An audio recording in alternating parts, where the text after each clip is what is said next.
the walking boy. He came to Rochester in 2001. He got his bachelor's degree in accounting at Niagara University and worked with Citigroup in Buffalo for a number of years. Citibank, did I say that wrong? It was Citigroup? Okay.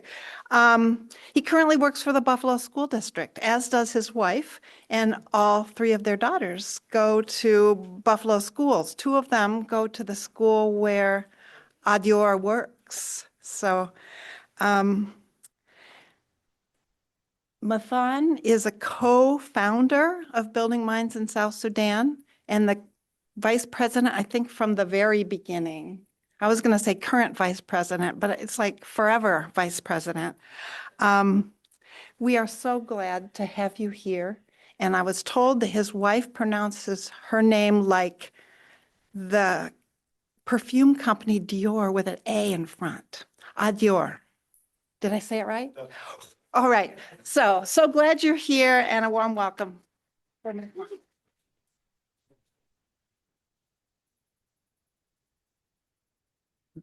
Thank you very much, Caroline Harty. First, I want to say I am very grateful. I'm very thankful to be among you again today. You know, we Lost Boys who came to Rochester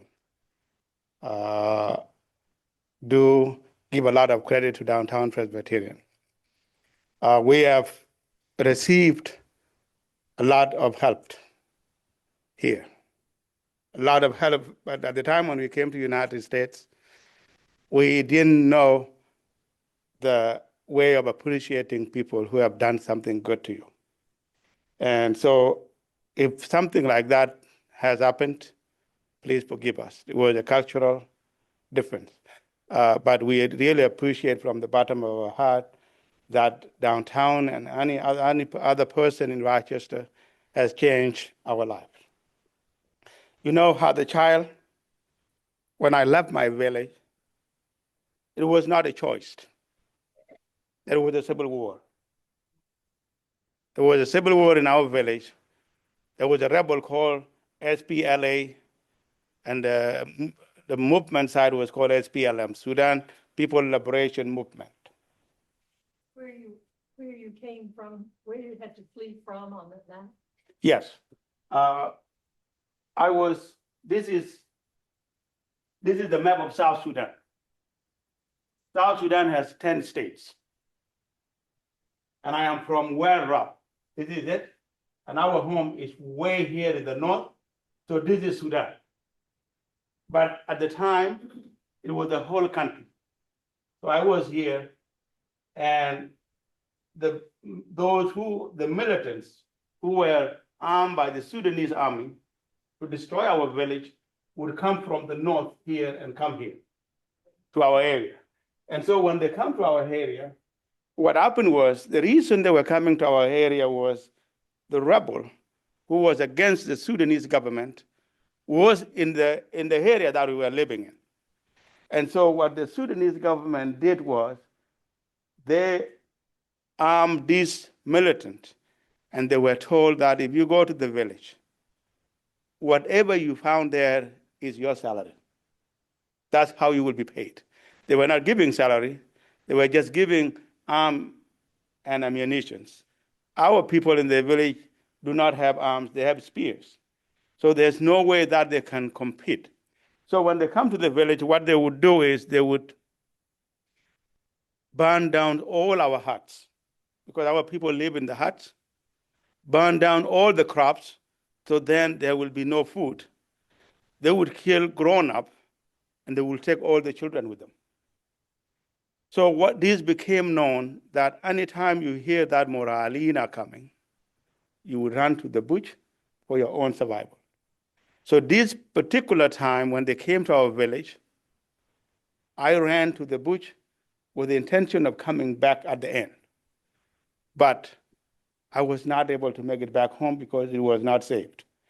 And I ran with a group of people that I didn't even know. Some of them were people from the village, but no one was my relative.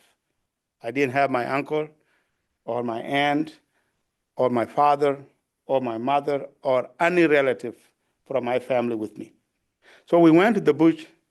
There was nothing to eat in the bush there because you had to come back to the village. And I was just crying. So I was just crying over and over and over because I want to know, I want to go back to my father, I want to go back to my mother, but the village was not saved. So what happened was I just ended up following this group of people. And what they did was they just walked. And how they were walking, at the time I didn't know, but they were walking from here all the way here, this way. They were walking, walking, walking, and then to here, to here. This is Ethiopia. Matthias, how old were you when this happened? When this happened, I was around 9 years old. And as we were walking, first, there were deserts that we have to cross. And in the desert, there was no water. There were forests that we have to walk through, a lot of forest. And in those forests, sometimes you get scared. At night, when people sleep, they put all the children in the middle, and the grown-up sleep around. And there were a lot of people, just because people were scared. People were depending on leaves to eat. People, the water they carry is what they could drink, and if they ran out of that water, then there is nothing. But with the help of God, we walked, we came to Ethiopia. And when we arrived in Ethiopia, we were received by the United Nations. There was UN there.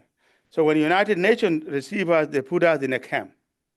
And what they did, for me as a child, I did not know what was going on, but all the grown-ups left. They became rebels. And all these children, all over South Sudan who were coming, were put in a camp. And based on what I heard, the distance that we walked was about 1,000 miles. It took us 3 months to reach Ethiopia. And when we were in the camp, all these children were gathered together. There was no latrines. There were no toilets. There was nothing. And so people just go to the bush within that refugee camp. The water we get was the basic water from that running water where everything was done. People start getting disease. As a matter of fact, nobody was vaccinated when we were born. So all these simple diseases start getting us, like coughing, huffing cough, or those diseases start getting, and when one person gets sick, it spread. And there was no grown up there because now they are gone. Even though there were some that were brought by UN to monitor us, they were not enough to really take care of us. So we suffered. You see child taking care of a child, you see child dying, and other little bit grown boys were gathered to go bury the other child. It was difficult, it was hard, but it was a little bit safer because there was no one who was coming to the camp and shoot us. So in that term, we were saved. But in terms of all these diseases, it was difficult. We stayed there, but there was a change, though. In Ethiopia, there was a rebel, and the rebel were against the government of Ethiopia that welcomed us to Ethiopia. Because when we went to Ethiopia, the Ethiopian government was supporting our rebel, so we were received there because of the government of Ethiopia. And what Sudanese government did was, the Sudanese government started supporting the Ethiopian rebel. And now this is what happened. The Ethiopian rebel captured Ethiopia. And we were in Ethiopia. We were considered as part of the Ethiopian government. So now we are also an enemy. So as that happens, when Ethiopia was captured, the rebel with the Sudanese security people with them came to the camp, and they were shooting everybody because now it's their opportunity. And so what happened was we had to run back to Sudan. Because if you stay there, they will kill you. So the only way you go back to Sudan was just to run back to where we came from, and it was also not saved. So we ran back, and as we were going, there was a river called River Gilo. It's a very small river, really, but it was deep. And this time was the rainy season, so there was a lot of water. And when it was raining, this water got harder. And so what happened was we ran back, and if you know how to swim, that's the only way you could cross the river. And if you don't know how to swim, forget about it. You either sit there, and these people were coming shooting, and they would kill you, or you jump into the water, and you don't know what may happen. But thank God for me, I was able to cross to the other side of the river, and we walked. We went back to a place called Pachala. As we were, so now we were here in Ethiopia, now we went back here. Pachala is somewhere in here. And we walked, now walking back here, now we are heading back we want to come here.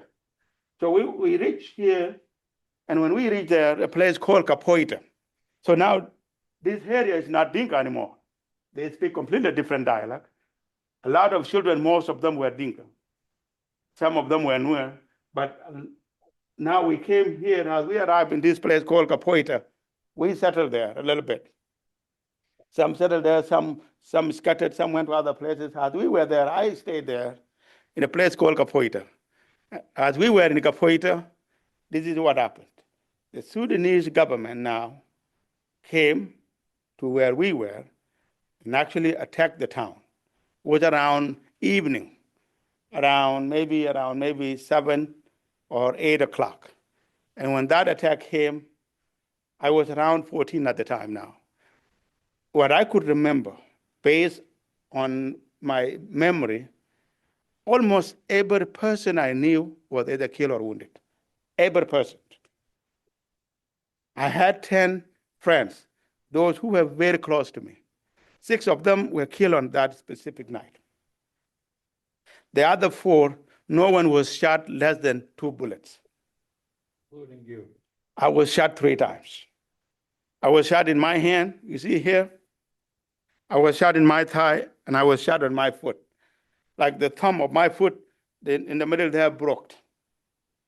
There was no ambulance to call. There was no one to take care of the injured.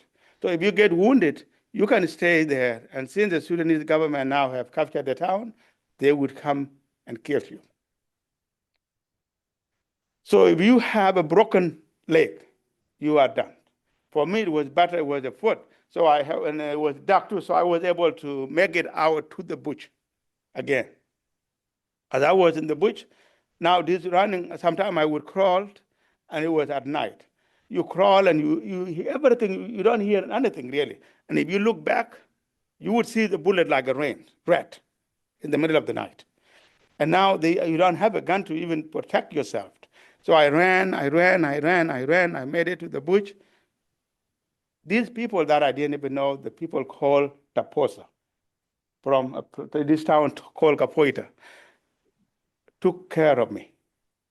I don't speak their dialect. They don't speak my dialect, but they took care of me anyway. They covered my wounds. They carried me over from this place to this place to this place. And at the end, they made it to a town that where the people, the South Sudanese rebel were. And from there, I got the help.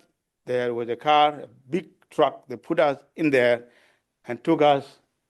Now they took us from here to here, now in Kenya, a place called Lokichokio. There was a big Red Cross hospital that was put there on purposely to take care of the people that were being wounded from South Sudan Civil War. So I went to Lokichokio, Red Cross Hospital, and when I arrived, this is now 8th day. All my wounds, all of them were infected. The color of my hand, skin changed, like almost blue. The doctor looked at my hand, and the only he could suggest was to amputate it from here. All my thigh, my foot, everything was completely infected. So when they told me that my hand was going to be amputated, I had no choice but to cry. Because now there's no one even there that I know. And as I mentioned, all my friends either killed or all of them now are in the same situation like I was. I had no choice but to cry. So what happened was one person came to me and he said, Mathon, you don't need to cry. I said, I have to, because if my hand is amputated, how would I survive? How would I take care of myself? And what he said was that when doctor comes later, he would have you signed. And at that time, I didn't even know how to write my name. So what you do is the way you sign it, they would give a cup like this with an ink in it. And what you do is you dip your hand in that ink and put it on the paper, and that proved that you have signed. So when he came, he had that cup, he handed it to me, and I said no. I said it in Dinka. And the translator said, he's not, he said no, he doesn't want his hand to be amputated. So for the doctor, the reason he was doing it was he wanted to save my life, really. It was easier. There were a lot of people who were wounded in the hospital, and the easiest way was, if you are amputated, it's quick. You just go and they had another person. So when I said no, they took me into operation anyway. They went and completely cleaned it. They cleaned my thigh and my foot. And then they took me back where I was. I stayed in the hospital for 2 months. After 2 months, I was discharged to a refugee camp in Kakuma. So I stayed now in a refugee camp because now people have gone to Kakuma, and I stayed in Kakuma. And when I was in Kakuma, now they did the operations, but there's no therapy. So I just went there, they would just roll it up. They just covered the wounds. They clean it up and then cover it up. So what happened was my hand, when it heals, all the hands were inside like this. So I would do like this, but these hands were all together. But it was okay. So I stayed there in the camp, and in 2000, around 2000, something changed. Someone from United Nations and someone from United States government came to the camp. We were called the miners, or the lost boys of Sudan. And the reason at the time was, when we left home, we have no parents, we have no relatives. We were just with people that we didn't even know. We were kind of lost.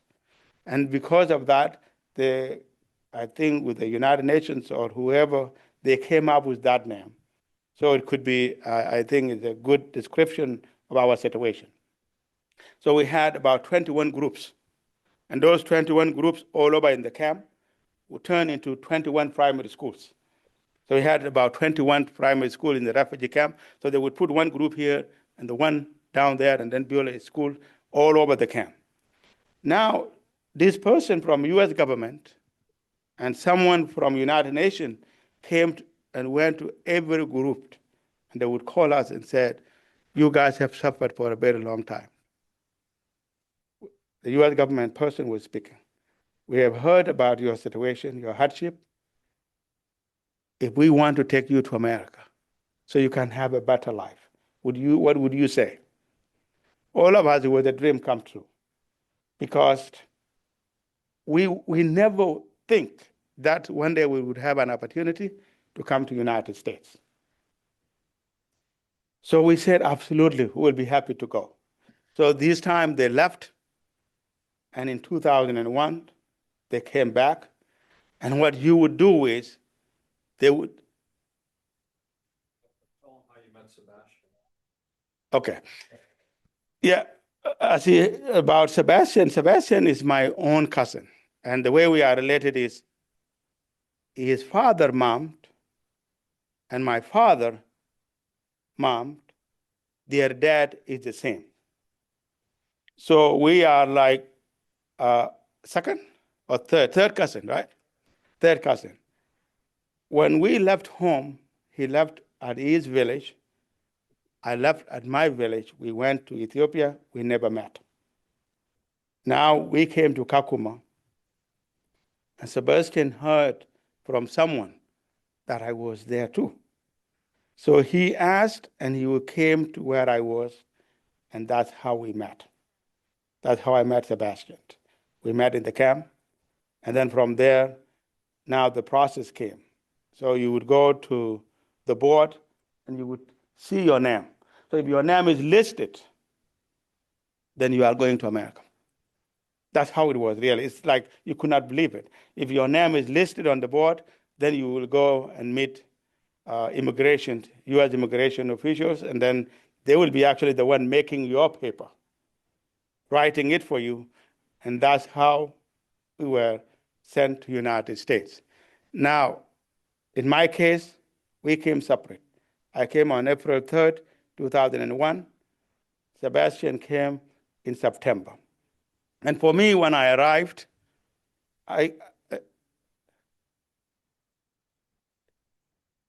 so when I arrived, there was to the end of snow finishing. And people from Catholic Family Center, because that was the main agency that brings people to Rochester, and then all the churches would take these number of people. So people from Catholic Family Center were in the airport. They received us from Rochester Airport and took us to our apartments. That was on Avis Street by Dewey Avenue, by Dewey and Lake, down there. Dewey Avenue is off Dewey. So they took us there, and the first thing that I could remember at the time when I came, 20-something years old, someone from Catholic family went into the building, and what she said was, "This is the light. You see, this is how you turn the light on and off." You know, when I was in the camp, we never had a light. We were living in huts. So this is the light, this is how you turn the light on and off. They took us to the kitchen. This is the stove. When we were in the camp, you have 3 stones that you put together, you get the firewood. You put the fire together, and that's how we cook. Now, this is the stove. This is how you turn on the stove. This is how you turn off the stove. They had to take us to the bathroom and say, "This is the bathroom. This is how you use it." All this was because we didn't have them. Do we have them in Sudan? No, we have them in Sudan. But based on our situation, because we were in the village, when we left the village, we were in refugee camp, we never seen all those things. And now someone, could be sometimes even younger than us, was teaching us how to use those basic things. Now, after we were put in our apartments, people came, those who volunteered their time to help people that they don't know. For example, in my case, Kathy Cleary and her husband took care of me. They took me to their house. They took me to the doctor. There was this doctor, Dr. Jones. He's a hand surgeon. Dr. John looked at my hands, Jones, and he suggested an operation. So they took me to Strong. I remember clearly Kathy Cleary coming to our apartment very early in the morning, around 4:30. At the time, they have small children, 2 boys, and took me to Strong Hospital, and she was with me from 4:30 until midnight. They did operations. I was discharged, and she took me into her house on East Avenue where they were living.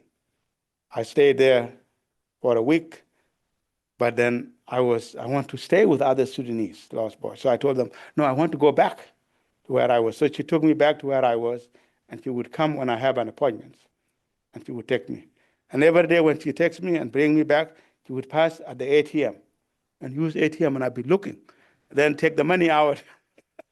I don't know what that is. So she will take the money out, and then when she takes me home, she will take out $20 and say, "Take this." I look at the money, $20, because I never had it before. And then I will go home and just put it there. I don't even know what to do with it. It's different now if I get $20. So she did that over and over. Then I went again for the second operations. And what they did was, when I came, my hand used to hurt a lot. And I don't know what the doctors did. They completely took away the pain. They were able to open my hands up here. They took the skin from here and put it in the middle of my hand. And now I am able to use my hand. It's not 100% perfect, but I could do anything. I could lift things. I could do anything that I want to do, thanks to Dr. Johns and all people who helped me along the way. So that was me. Sebastian Case, he was sponsored here by Downtown Presbyterian. And the people who helped Sebastian and Victor and Thomas and Peter, all these groups were people like Mary Reist, Jim Reist, Diane King, Gail Mott, and Dale Burt, and a lot that I am not able to list. And what they did was exactly the same thing. They would take them to doctor's appointment. They would take us to school to learn English as a second language. I remember one time taking a bus here in downtown, and I don't know where I was going. I don't know where the stop was. So I just stayed on the bus to the end, and the bus driver got up and said, "What are you doing? Why didn't you get off?" I showed him the paper. He said, "But you left it behind," because we didn't know. So the only way we were being helped was some people who were volunteering their time to help take us to those appointments, help us find jobs. And those people were the one that changed our life. So now that was the whole thing about me from South Sudan to United States. Now I am in America. I'm taking English as a second language. I had a job. Everything was good. But in our mind, we're still thinking about our parents. Are they alive? Have they been killed? What happened? How is village? Because in 2005, there was an agreement. Sudan came to an agreement with the rebels, and now it was one country. The rebel leader became the vice president. And so people were going back. Those who were in refugee camp were going back. So to me, I was thinking, what happened to my family? So now, after we became U.S. citizens in 2007, Sebastian and I decided to go back to the village to really find out whether our parents are still there or they are dead. So we left from here to Khartoum. Khartoum is the biggest city in Sudan. It's like Washington in America, so like is where the government is based. So we went to Khartoum, and we were able to talk to other Sudanese. And someone said, "Your families are still at home. They are still in the village." So we left. We took a bus from Khartoum for 2 days, and then we made it to the village. When we went somewhere, and then we finished the rest on walking, because at the time there was no mean of transportation. So we made it home, and when I arrived, in my case, I went to my village. And the person I met was not the same person that I left.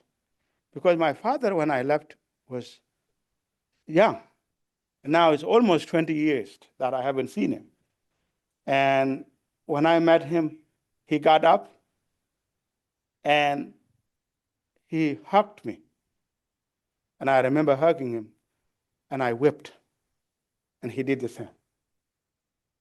The reason was he didn't know I was alive completely, nothing whatsoever. He never heard that I had been shot, nothing. I didn't even know he was alive. I asked him about my mother, but he said my mom was not alive anymore. She died during the war. I have asked a lot whether she was shot or she just died. And based on people now that I keep asking, I have learned that she was not shot. She got sick. That's what I heard. She had a period because she was still young. And because there's no hospital, she just bleeds to death.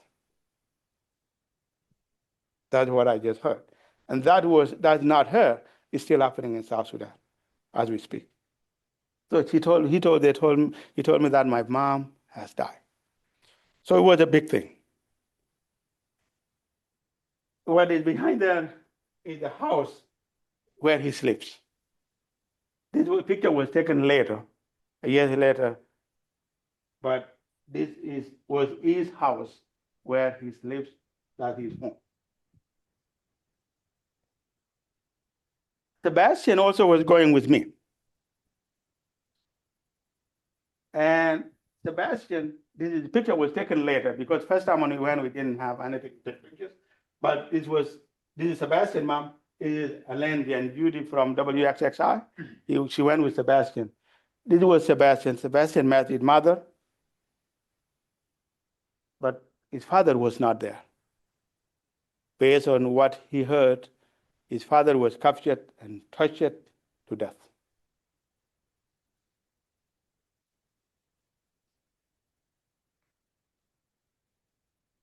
So that was the village that was the family, my father and Sebastian's mom. But then we had to go and see the school too.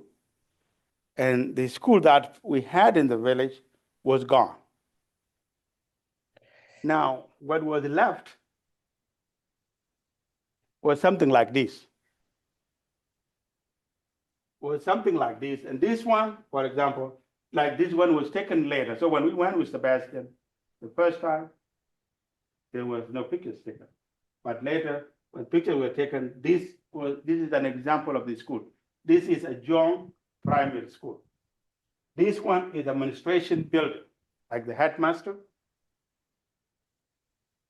This one, those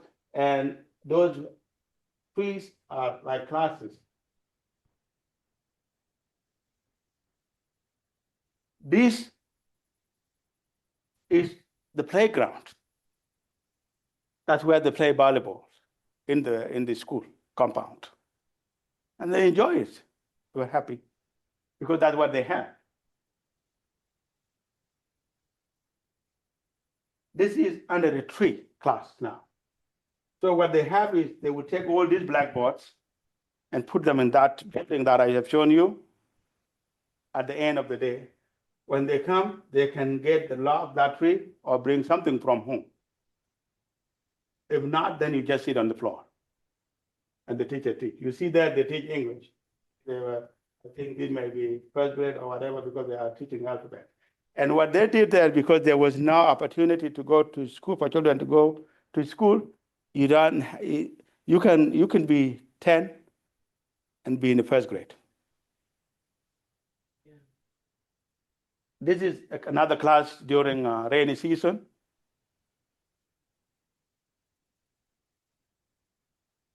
This is what happened. So as we went to the village, Sebastian met his brother, his younger brother, who was born when he was not there. Now, he was one of the children who were studying under the tree. But because Sebastian was in the United States, he has money, he immediately took his brother and sent him to Kenya to go to a better school in Kenya. In Kenya, they have nicer, well-trained teachers. And so he went there. But the children whose parents have no money remain under the tree. This was Sebastian pretending to be a teacher, as you see. So one child asked Sebastian a question because he now took his brother to go to school to Kenya. And he said, what about us? How can we get a better education like your brother? You know, it's expensive to send a child to go to school to Kenya because you will have to find an apartment and then pay him to go to school. So there's no way whatsoever that we could do anything about that. We could not afford that. So in that case, Sebastian has no one answer. And so he asked Mathon, what should we do? And I told him, there's nothing we could do. What we could do is to go back to people who helped us when we were in America. Because when we went to America, we had nothing. And if they have helped us, and now we are able to help our family members, let's go and tell them and see what we could do. So now we came back to United States. And we met with Diane King. Diane King mean a lot to us, really. We met with Jim Reist. Jim Reist is a special person, really. And we met with Mary Reist. And we told them what we have seen in the village.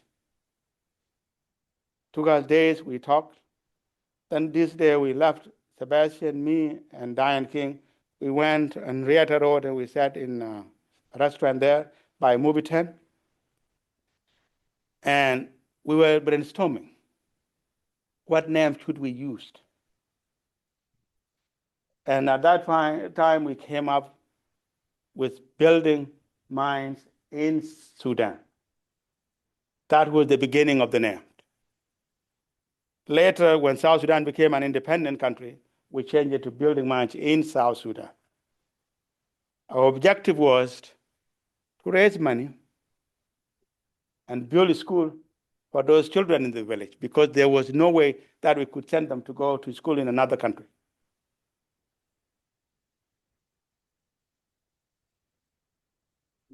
So before that, when we have a board now, we found a board.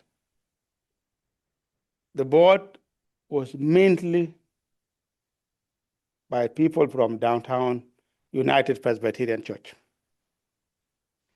Every time when I speak, when Sebastian speaks, we consider our organization has a mission of United Presbyterian Church. Because without the people that I just mentioned from here, I am 100% confident that building mines in South Sudan would never have existed. So we gathered the board. Now it become Diane King, Mary Reist, Jim Reist, Pastor Youngdahl, and Kathy Cleary, the lady who helped me when we came to the United States. And now this was the beginning.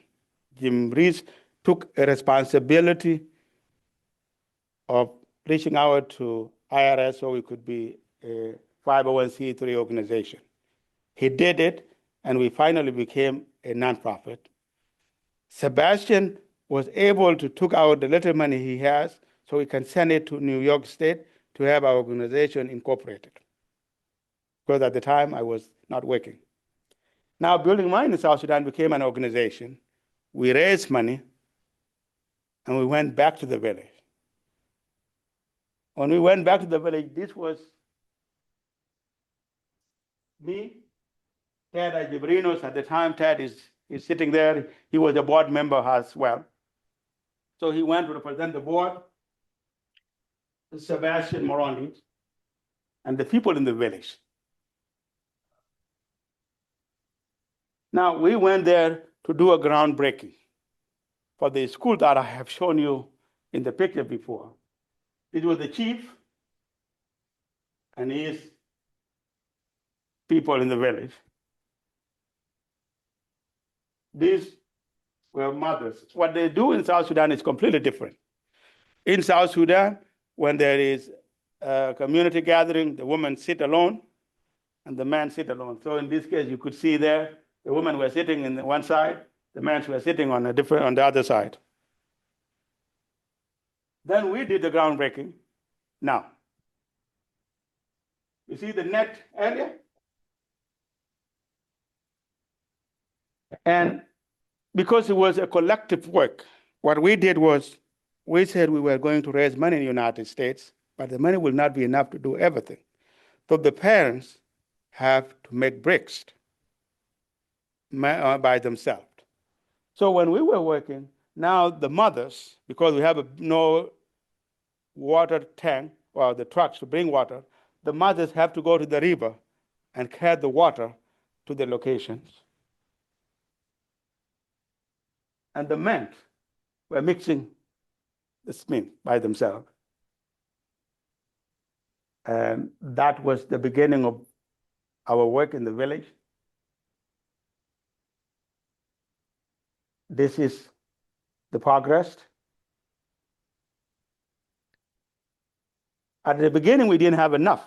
So what we did was we finished that and leave the rest for the other year. That's what happened. This was the progress we end up building in the village. This was inside the classrooms. 50 students in one class, and some were still under the tree. This is the outside of it. We also built latrines. One of the latrines, Jim said, I want to fund that. Jim Reese paid $5,000. So a lot of people would know my.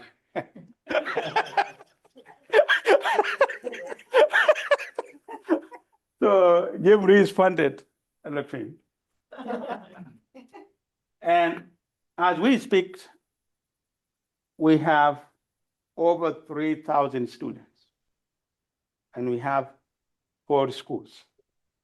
Now we are going to the 5th school as we speak. Sebastian is down there and is building it now at this moment, the children's school. This is them. Normally in South Sudan, it's required, whether a public or a government school, for people to wear uniform. So the uniform is like this, the white and the blue. But some cases, some children do not have it, so they let them go anyway. This is Linda. She went to the village too. She is from, what is it, Rotary? No, yeah, Rotary Club. No, Rotary Club. And from the beginning, I'm coming to almost the end. From the beginning, I have shown you that this was the school, the main school. This was the playground. And now this is what Building Minds in South Sudan has done in the village. So what are the things that we have done? One, we have built and completed a young primary school. That was our first objective. When we started the organization, it was that we want to raise money and build a school, one. That was the main one. But because of generosity of many people here, we were able to build King and Lima Girls High School in the. Before that, we were able to build Majunken Girls Primary School. So that is now 2 primary schools. We built King and Lima High School also in the village, and we built and completed Bill Cook's High School in the village. And I didn't put it in there, but as we speak, Sebastian is building Uriam Primary School in the village as well. We have introduced pads for girls because some girls, when that time come, every month, they miss school.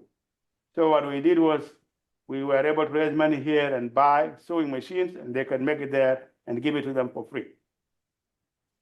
We came up with a microfinance so we can get some sponsorship here, and whatever money we give it to the mothers so they could do whatever, either the tea shop or local beer, so they can sell it to help support their families. Because a lot of mothers there their husbands are widows. Their husband has been killed during the war, so that is another support. Our organization has actually built 5 wells in the village. So every school that we have built, Building Minds South Sudan also put in the water. So we have water in Bill Cook, we have water in Majunken, we have water in King and Lima. So all of them, wherever we build a school, we also build water. So it become like everything is there. The people in the village can come there too and get the water.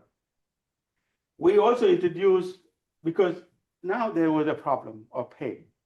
Some of them we came up with it and it was not there, so we introduced a sponsorship for teachers. And what happened is, in South Sudan, a teacher's salary, the best paid teacher salary starts from $4,500 to $6,000 a year. So there were people who offered, and we used that money to pay some of the teachers from high school. The reason we did that was not all the teachers, because the government of South Sudan was paying the teachers. And teachers that we brought from a foreign country who were even better, their English was better. We end up Building Minds in South Sudan took that responsibility, and we were able to pay them through the sponsorship of some people. We also introduced, because now the kids are finishing and they were going to college, and their parents could not afford pay them to go to college. We introduced a sponsorship of $500 per year, and that would be enough to pay college tuition. The rest, we said they would deal with the family if we are able to pay for the student to go to school. And now we have a number of students that are now sponsored. The other thing that I want to mention too is what has just happened. As I mentioned at the beginning, we were just paying specific teachers because the government of South Sudan was paying the rest of the teachers, but things changed this year. What changed this year was that when USAID funding was cut, we came to know that the government of South Sudan was supported by USAID. The Department of Education was supported by USAID. USAID was giving money to the government of South Sudan Department of Education, and they used that money to pay the teachers. Now, when USAID was dissolved, we are now having difficulties of taking care of those teachers. Even in the village, there were soups that would be made in the village for the elderly who have no support. Those ones were sponsored by USAID, and it's all gone. So we are now in difficulties of what we should do. We have trying to do whatever we can, but that is one of the difficulties that we are going through as we speak. So in brief, that is Building Minds in South Sudan. And Building Minds in South Sudan, you know, when I came to America, it was just, I want to get a life. I want to get a better life so I can have a better future. But because of the people here, the generosity of people here, that's why there are 5 schools in our village. If we did not come to the United States, those schools would never, ever have been built. So our school, the children in the village would still have been under those trees. But because of the people here who donate to us, to tell you the truth, majority of the money that we got from the beginning was little money.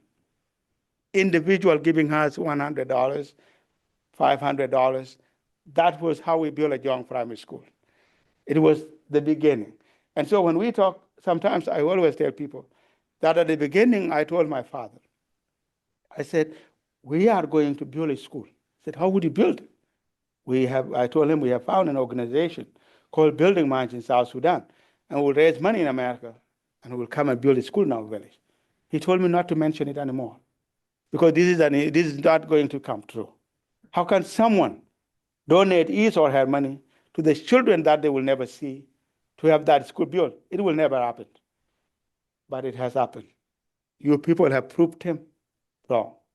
And for me, when I was telling him from my heart, because I know you. You took care of me. I told my father when I went to America, I had nothing. Only the clothes that I was wearing. I had sandals. When I was in Africa, I never wear closed shoes like this, ever, because I could not afford. But when I went to America, they came. They gave them to me. So I had a lot in my heart to say, but I just want to finish by saying that thank you. Thank you to every person who has touched us. We Sudanese, we appreciate it a lot. You have changed our country. And like I always mention too, if you go to all those 5 schools in our village, because you see in America, there's a flag in school. In South Sudan, we have 2 flags. In all these 5 schools, we have South Sudan flag and we have United States flags. And the reason we have US flag there is to tell these people this school, without America, this school would never have been built. So I'm just going to make it short. I will open it for questions. Thank you for listening.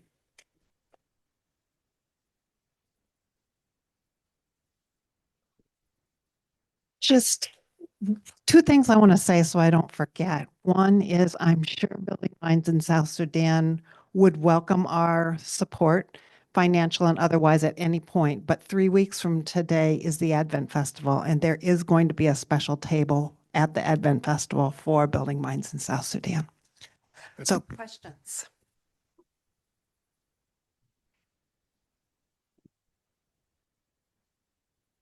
Mathan, can you tell us what has happened with you personally in the last 20 some years? Like where did you work? How did you happen to go to college?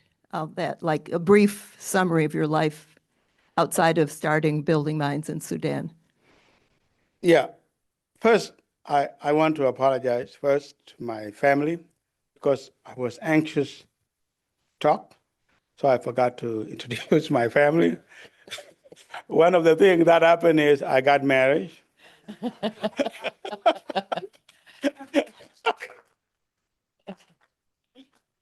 My wife, her name is Edior, and we have 3 daughters, a Jok, a Chol, and Nairor. Why don't you stand up?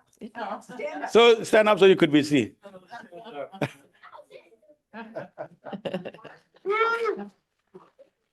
Hey, leave her, Edior. A Jok can stand up. A Jok, she is 11 years old. She is now in 6th grade. A Chol, she is 10. She is in 5th grade. And Nyaror is in 2nd grade. She is 7. And these young women, these girls are just full of personality. Excited, talkative, loving. You two have done a wonderful job at raising your family. Thank you. And another thing, too, that I want to mention, I forgot to mention Jim T earlier. But what happened was when I was getting married, Building Minds in South Sudan was already in existence. So I told Jim T. Jim T said, "What do you do in South Sudan?" So I explained to him that in South Sudan, the husband, family pay dowries to the parents of the girl, and after that, you will take the woman. So what he did was he went and gave me $500. He said, "This is my cow." So yeah, that was Jim Tiffenthal did that. I want him to. I hope I will have time for him to see the daughters now, how big they are. So that is when the other part is when I came to United States. First, I took English as a second language. We used to go on Lai, where near St. Augustine Church. That's where we would go. And after that, I went to Monroe Community College, the one on Henrietta. And then I transferred to Niagara University. I studied accounting. And then in 2008, I finished with accounting degree. Okay. Yeah, you can. You come here. You want to talk? Okay, you can say hi to people there. So now I've in 2008 I finished my accounting degree, and got a job with Citigroup as an analyst. It was like a corporate office, so I didn't have to see any customer. I was working in the main office somewhere in Amherst, New York, and that's how I ended up moving to Buffalo. And I worked there from 2008 to 2019, I believe, was 12 years. And I was able to leave, and then I stayed for a year or two, and then I got a job now working for Canton School District as a school bus driver. So I changed. And that's what has happened. I have family. We bought a house in town of Amherst. Well, as I mentioned, when I was born, there was no running water. There was no electricity. There was no TV. There was nothing. And now my kids, I was asking them earlier, I asked Nairo, do you remember when was the first time you turned on the light? And they could not know. So now I am happy. We have our running water in the house. In the village, we used to go to the river to get the water, but now it's a different case. So I am happy. I was able to bring my wife. She is happy. She had a job. She worked in the school cafeteria, the same school our daughters go. So that is a little bit about myself. No, I have not. I have not taken the girls back to South Sudan, and I'm not ready to do it yet because it's harder. It's because if I take them to the village as we speak, sincerely, first of all, there's no bathroom. There's no running water. All those still exist. They may have a tap where you can, but it sometimes would be a walking distance to go get the water and bring the water to the house. So what I want them to be ready when they are ready to go. But someday they would go. Mathan, have you, as you work in the school district in Canton, I think you said? Canton. Canton. And your wife, Canmore. Canmore. Yeah. And your wife also works in the school district. Have you been able to go and speak to classrooms, to children in that school district? I have spoke at my daughter class, right?